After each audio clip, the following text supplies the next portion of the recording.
Joan Johnson, Library Director for Milwaukee Public Library. We are very pleased to be participating this year in the celebration of Bronzeville Week. In reflecting on the history of Bronzeville, I really want to share how the library is all about developing and building up community as part of that celebration. And I have some exciting news to share with all of you. But before I get to that, I would like to talk about how when we reflect on what Bronzeville was and how it has evolved over the years, it had its heyday back in the 40s and 50s and 60s. And then, unfortunately, there were many development decisions that were made that tore the community apart instead of building the community up.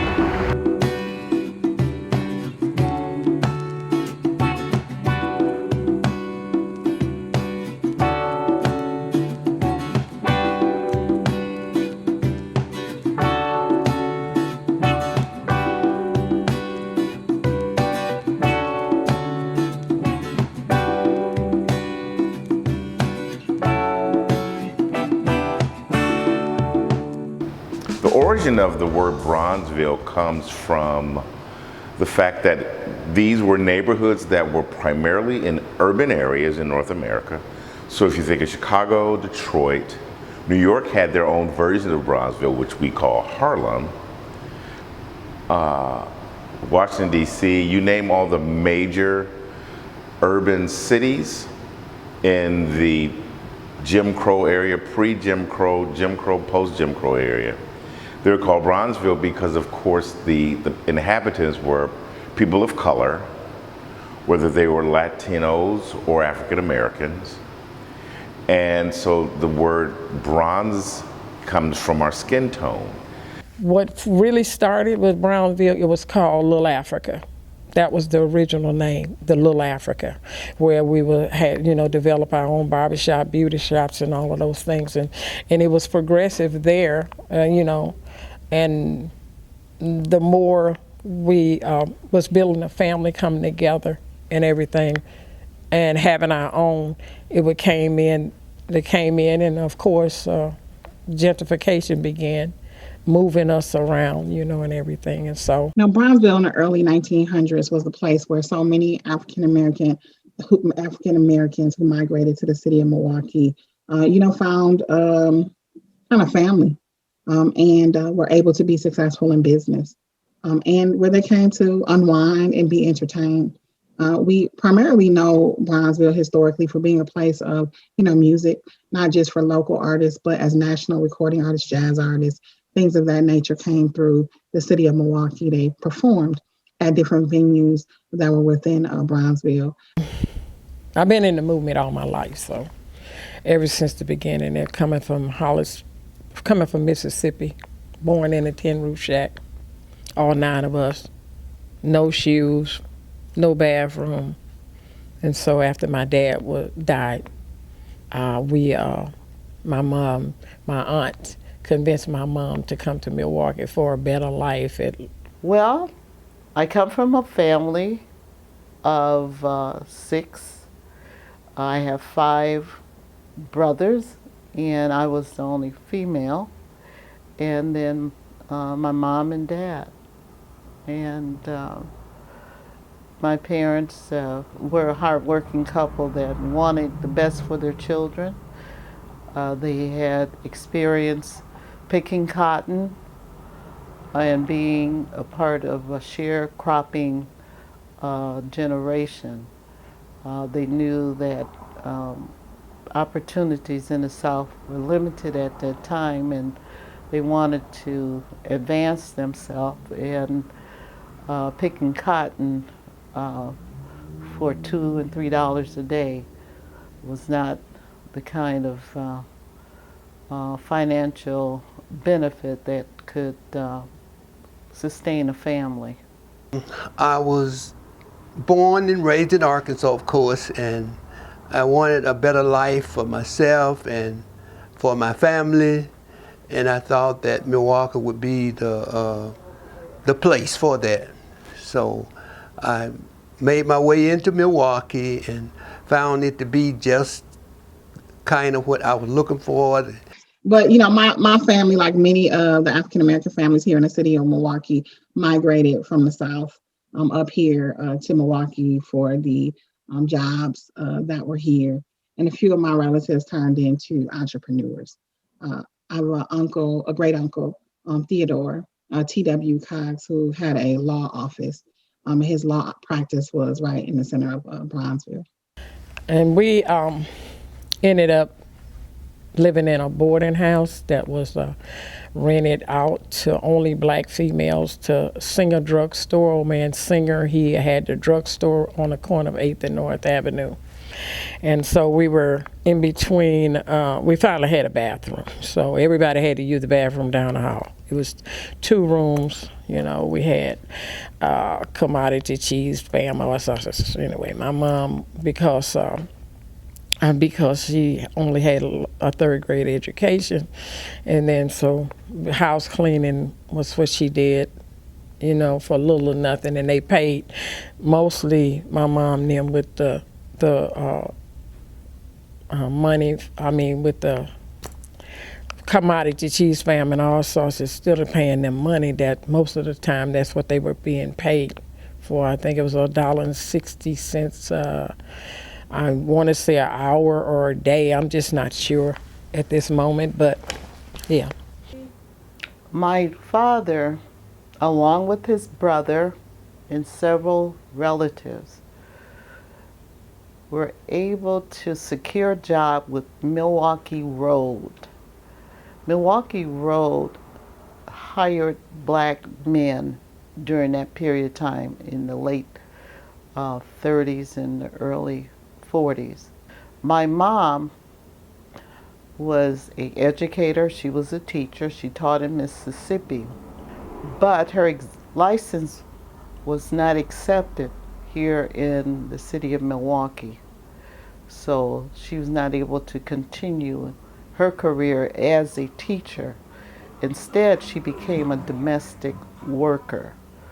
When I say domestic worker, she accepted jobs cleaning the homes of rich white people in the suburb. The real Bronzeville, well, that was on 7th and 8th Street. Oh, actually 7th, 8th, and 9th Street, and we had Lavin Park, swimming. We had our own swimming pool, and there were, I want to say, the businesses was mostly on North Avenue instead of 3rd Street that they call Bronzeville now. It was a real beautiful place, really. You could, it was almost like going downtown because there was car lots all along all of King Drive. Of course, it wasn't King Drive, of course. We had to ride in 1967 and all of that got destroyed. But it was a beautiful place to be at. It was really awesome. Now, the importance of Bronzeville is kind of both positive and negative. It's positive, well, let me go with negative first. It's negative because we couldn't live or shop anywhere else, so we created our own communities. Think of Tulsa and the Tulsa Wall Street area.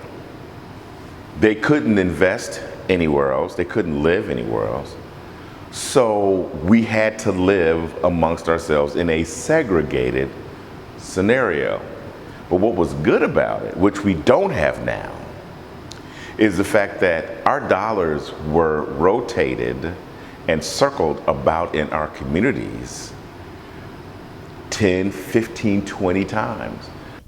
We had fair housing, marching for trying to have some, you know, to be able to live where we wanted to live. And Brownsville, we had Brown Street, Walnut Street. We had all the area from, I think it's from Walnut to I want to say to North Avenue. I mean, I remember that we couldn't even go up to North Avenue. We stayed on Garfield for so long that my son's grandmother, Grandma Bugs, who came here in the late 1800s, and at that time they were on Summit Street and Cass Street. They weren't able to come up to what you call North Avenue. They weren't able to do none of those things, and so eventually they had their own barbershops and all that stuff, and they had their own business and stuff. That was too much like right. So then what happened is they was pushed from Cass Street to Summit Street to Walnut and Brown Street anyway. So they lived, my grandma Buzz bought a house on right behind Gilmer Schuster's. And she used to host, Billie Holiday, Dinah Washington, because like most, when the stars came, they lived with the neighbors, to the people, because that's what we did in Mississippi. If you had anybody who, we always shared, living with one another. It was okay, because that's the way we did. You didn't never have to go anywhere else. You was always welcome.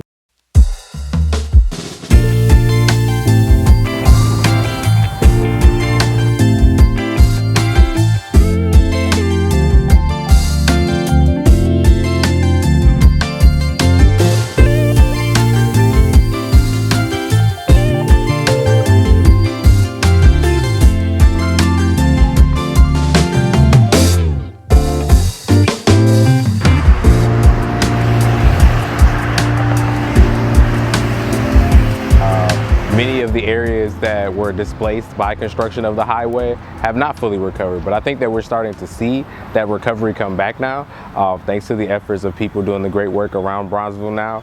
We're starting to see some infill happening. We're starting to see businesses starting to come back to the area, and the neighborhood getting that old school Bronzeville vibe coming back.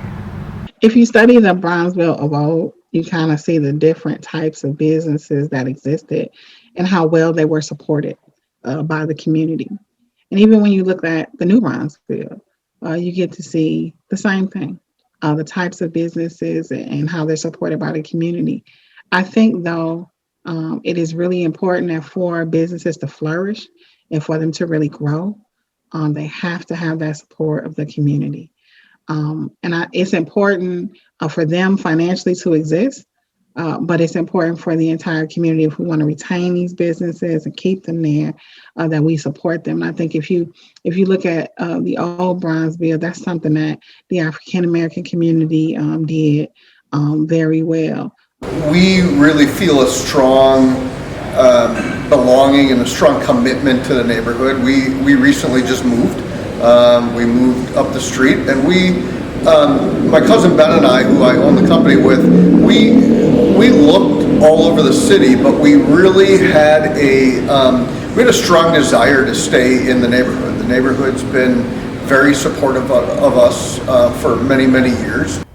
Patronize Bronzeville. We have coffee places, we have a grocery store, we have cell phone stores, we have smaller shops all throughout MLK. We don't have a whole bunch, but we do have some. One of the things about the modern day Bronzeville that I've tried to push as we fight to revitalize it is that that people of African Americans not only run and own and patronize the businesses that exist over here, but that we own the buildings that they're in, that we help build the buildings that they're in, that the ownership is so extremely important. I don't know that in the early 1900s that many of the African Americans owned the buildings they were in. They owned the business and they patronized the business, but they didn't own. So it's important that I think that we have ownership, and slowly but surely, as you look over Bronzeville, you begin to see more and more African American ownership. Well, the Milwaukee Times started or was established in 1981 by my late husband, Nathan Conyers. Nathan had worked for Time magazine in the 70s, and his job transferred him to Chicago, He lived for Chicago for a couple years, and then he decided that the hustle and bustle of the Chicago life was a little too much for him. So he decided to move on to Milwaukee. We saw Harambe, and we said, you know what, if we're gonna get a I think we have $1 million loan, and if we're gonna get $1 million and spend $1 million of the bank's money, let's spend it in a black neighborhood. Let's put that investment with black people. So it's been a commitment for us, and it's been a sacrifice for us to be here in Harambe, but we're still here. And because we made such a commitment, we hope the residents make that commitment to not just our business, but all the businesses here. Mr. Seelig approached my husband about establishing a print shop in Bronzeville in 1985. And he shared with him that there was no black print shops in the central city, and this is something that he wanted to do, and he felt that Mr. Seelig wanted to partner with an African American businessman. So we're at what we would call a very serious precipice where, because of George Floyd, because of the pandemic, the attention to and about people of color has shifted.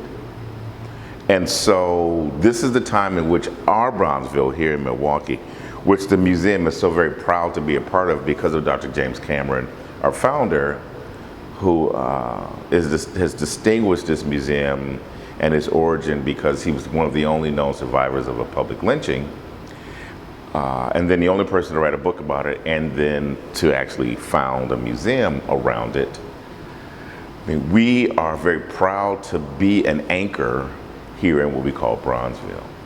The services that Milwaukee Urban League offer, along with our partners, Employ Milwaukee, the restaurants that are black owned, like Mi Casa Su Casa, Pete's Market.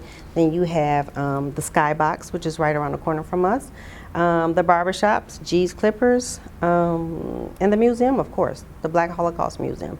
So all of those businesses and services that surround the Milwaukee Urban League that are black owned and operated and are thriving and moving forward and are willing to come together to show a stronger us in the community to help move the community forward. So all of these things I would say inspire me because the community as a whole, we need everyone. It's not an I, it's a we. So if we had more coffee shops, more, just services and different businesses for people to shop in Harambe, then we definitely could increase the tax base. It's a great investment, investing in your own community. Even if you only spend like $20 at Pete's Market, that's $20 that comes back to Harambe. Bronzeville is important because we can be and should be, again, an epicenter for social change, for economic development, cultural institutions, and community connectedness. And so typically when you, and we've heard this before, when you have a Martin Luther King Boulevard or Drive or Avenue, people always said, Dr. King was about peace, but it's a whole lot of violence going on over there. We need to change that narrative. And so resurrecting or continuing to develop Bronzeville is not only important for people of color here in Milwaukee, it's actually important for Milwaukee. Because now, coming off the heels of our Bucks as national champions, the growth and the economic development with the Fiserv Arena, which literally is in walking distance from where we are standing right now, is going to move economically and demographically north, which is where we are. So the development, and there are several organizations that have decided to plant their flag here, Manpower, Bader, American Family Insurance.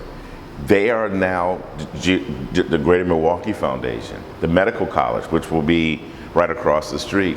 They've decided, they are determined to say that this is a community that needs to thrive. And so for all of us, primarily people of color, but for all Milwaukeeans, Bronzeville is essential for the city's growth, not just the community's growth, but the city's growth. Being at the Milwaukee Urban League, our mission here and our vision is that we operate through education, economic vibrancy, and employment. So what I would like to see is more of our community coming together to receive the services that the Milwaukee Urban League offers. Because the more education you provide to our community, the more services they can take advantage of. Then they can take advantage of getting a job, obtaining good paying wage jobs, jobs that are not necessarily on the bus line, but in the outlying areas, because the Milwaukee Urban League provides transportation services. It's called Last Mile. And that means that we provide transportation for up to 90 days to and from work through those outlying areas that either have no transportation or little transportation. So we provide that service from the Milwaukee Urban League to work. Our TMJ program, take advantage of the immediate paid training. It's a good paid training because it allows individuals to learn different skills. If you want to learn more about auto mechanic, we can place you in a training or a work site, an employer that will train you on the frontline entry-level position of being, what does it take to be an auto mechanic? So that's what I would like to see. More of our community coming together, taking advantage of the programs and services to make us a better us. If we aren't here, there's a lack of diversity and lack of offering. We actually bring diversity with our culture, with the food we offer, with the music we offer. We actually are part of America. We actually make America better, and America isn't what it is without us. So you need us, and we need you. And we all need to be able to live together, work together, spend together.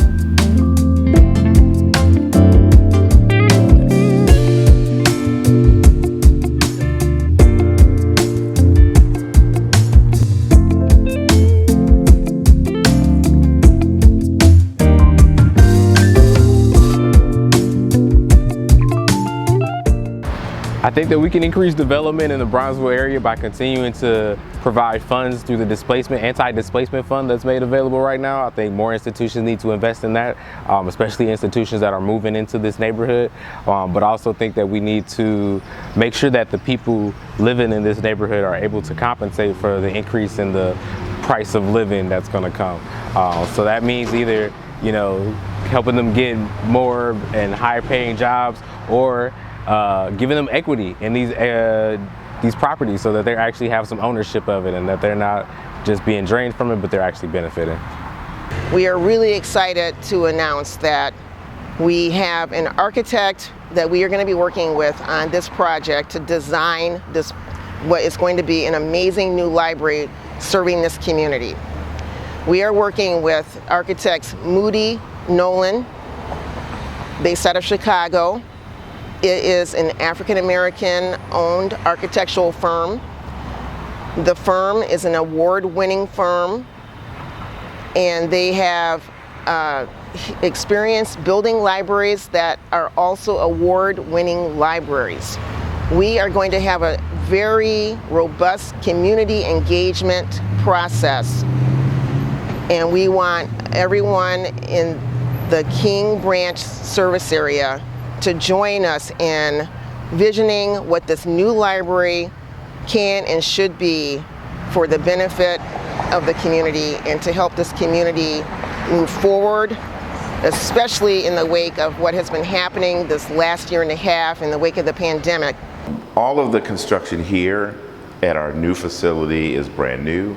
We still have dozens of artifacts from Dr. Cameron and from others of the old museum that are in storage. So we're going to rotate them throughout this museum on a quarterly or yearly basis. But we also are in conversations with several other institutions and developing an MOU for partnerships with, for example, the Wisconsin Black Historical Society, with GMF and the Medical College, with MATC. So we already have some plans in the works where we would have satellite sites at all of these facilities. And there's also some talk about us creating some spaces here across the street and down the street but that's down the road. Our major mission now is to open this facility in early 2022. I'd like to give a shout out to very important community leaders at the Bader Foundation, at the King Street Bid, at the American Black Holocaust Museum, Alderwoman Coggs, and the amazing work she's been doing in this community. All of them will be helping us at reaching as many of you in the community as possible to participate with us in this design process. We are very excited to be working with you. And this whole year, the rest of this year and part of 2022 will be community engagement work. And then in early 2022, we will begin construction on the new building. It will be in this location where we are standing right now, where the branch currently stands. So this building will be demolished. There are sometimes many things unexpected that happen with these building projects. We will likely open our new branch and present it to you, the community, before the end of 2023. I have a side project I'm doing with a friend / partner of mine that I met through the Acre Development Program here in Milwaukee. And we are going to, fingers crossed, build a mixed-use development here in the district where we bring more commercial spaces and more residential. So hopefully that will, we get the financing and can get going by next year, but I definitely want to see more commercial development. So MKE Black's mission is to promote Black culture and Black-owned businesses in the city of Milwaukee. And so we do everything that we can, from promotion to connecting to resources, to try to make sure that the Black-owned businesses in this community are able to thrive and be successful. And through that, we can reestablish the old Bronzeville that used to be, because it was all Black-owned, well, mostly Black-owned businesses. And we want those businesses to, be back in where they used to be and to be as successful as they used to be. I think lessons we can learn from Bronzeville is that community, strong leadership, and entrepreneurship are really great pillar stones to a strong community. Well, I think we all can learn about being resilient and the unity that we need to incorporate here in our community. Let's just talk about the resilient aspect first. The resilient aspect is that, we know that our community has gone through a lot of things, a lot of hard hits. But the one thing about our community is that we never give up. We keep striving, we keep pushing, and we keep working together to make sure that we as a community someday will see a major impact and change in our community. I just want to say everyone definitely give Bronzeville a chance. I really love that this community has so many creative businesses in it. It's not every community needs the bars and the restaurants, but it's also just has the Bronzeville Collective. We've got the bookstore coming in. We've got just a lot of different creative ventures, and that's something I really love about it. So check it out. I think now, as we look at Bronzeville, it's important not only for the African American community to support the businesses over here, but for the entire community. Although Bronzeville has an African American focus, I think the culture that exists here is one that could be both studied and enjoyed by communities, across communities and various cultures. So, jazz has no particular ethnicity that it appeals to. Music is great music. Great food is great food. And that's just a fact. So I always encourage people to come see Bronzeville, experience Bronzeville. And part of the reason that we created Bronzeville Week was to give people an opportunity to be exposed, to see, what we see over here in Bronzeville, but also to showcase, great things that already exist and to show what's possible if people just spent a little more time and energy focusing on the good. Because too often in this city and beyond, we always think about the negative of what's going on in society and the community. So Bronzeville Week is 8 days of us trying to look at, the good. But beyond Bronzeville Week, that whole area is one that, I'm extremely proud of and that we continue to build. I always say I don't take credit for what Bronzeville was before I got here, but while I'm here, I'm going to fight to make it a Bronzeville that we all can be proud of for generations to come.